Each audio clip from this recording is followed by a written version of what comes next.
The First Amendment of the Constitution states that Congress shall make no law abridging the freedom of speech or of the press or of the right of the people peaceably to assemble and to petition the government for a redress of grievances. This specific amendment allots these rights as written and afforded to Americans by our forefathers. My purpose for speaking here today is to explain to all of you the benefits of peaceful assembly, the dangers of rioting, and the distinct differences between the two. Gandhi said that nonviolence is the greatest force at the disposal of mankind. It is mightier than the mightiest weapon of destruction devised by the ingenuity of man. This point was tested and proven by many. Susan B. Anthony, Rosa Parks, Martin Luther King Jr., and so many others had a vision and changed our world by simply organizing groups of like-minded individuals to stand up and speak, sit down in silence, or walk together in unity. This is by definition peaceable assembly and a constitutional right protected by law. The demonstrators do not brandish weapons, nor do they make threats, nor do they cause harm to others. They do not cause damage to property, nor do they break the law. They simply assemble for their cause. Through peaceful protests, we have accomplished a multitude of objectives as a nation. We have ended segregation, we have revolutionized public policy, we have changed verdicts, gained justice, attained equal rights and equal pay, regardless of gender or race.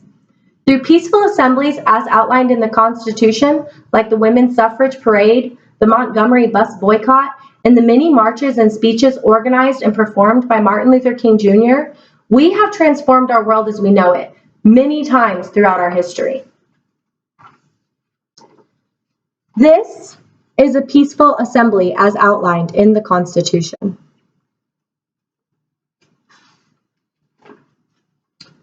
Riots also transform our world, but unlike peaceable assembly, they are not protected under the law.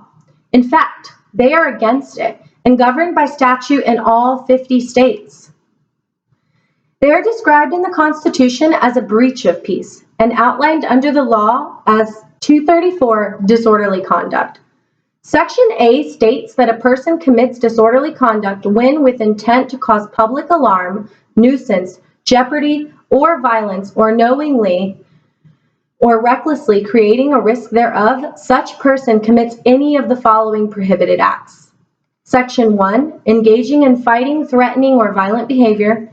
Section 2, engaging in a display or act that is obscene, threatening, or menacing, or done in a manner that is likely to inflict injury. Section 4, creates or maintains a hazardous or physically offensive condition.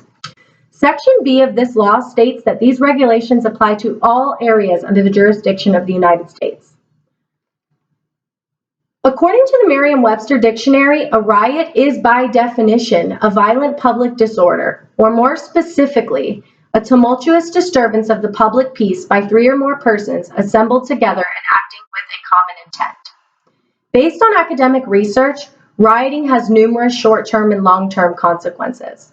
These consequences include dramatic negative economic impacts, community destruction, arrests, and even the loss of lives. According to the National Bureau of Economic Research, the concern for property risk rises after a single riot takes place. This causes an increase in insurance premiums, higher taxes for income redistribution or more police and fire protection, difficulty in placing municipal bonds, and at times the closing and relocation of retail outlets and other businesses, thereby leading to a decrease in employment opportunities for those in the community. According to the Foundation for Economic Education, recent riots in Minneapolis caused a record-setting $2 billion worth of damage to property. And based on reports from various news outlets, these same riots left countless business owners out of business, vulnerable members of the community without pharmacies to obtain essential medications, 19 people dead, and many more in jail. In a riot, people disturb the peace and break the law. They set buildings ablaze, brandish weapons, block exits and entrances to businesses and streets, and in some cases exploit the unrest by looting or stealing from local businesses. According to one empirical study found in the American Political Science Association, the persuasive effects on voters by media exposure to these demonstrations is short-lived, lasting only several days, making it unlikely to affect policy change, but negatively impacting the communities where they take place for months on end and sometimes even years. This is a riot according to the law.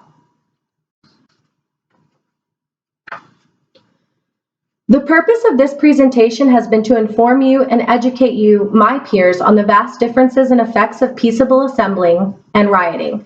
Now you understand that peaceful assemblies are groups of people who gather together to petition the government for a redress of grievances that have proven to affect long-term change in public policy, whereas rioting is an extreme disturbance of the public peace that can negatively impact communities and their economies long-term. They say that knowledge is power. So go in power, and thank you for your time.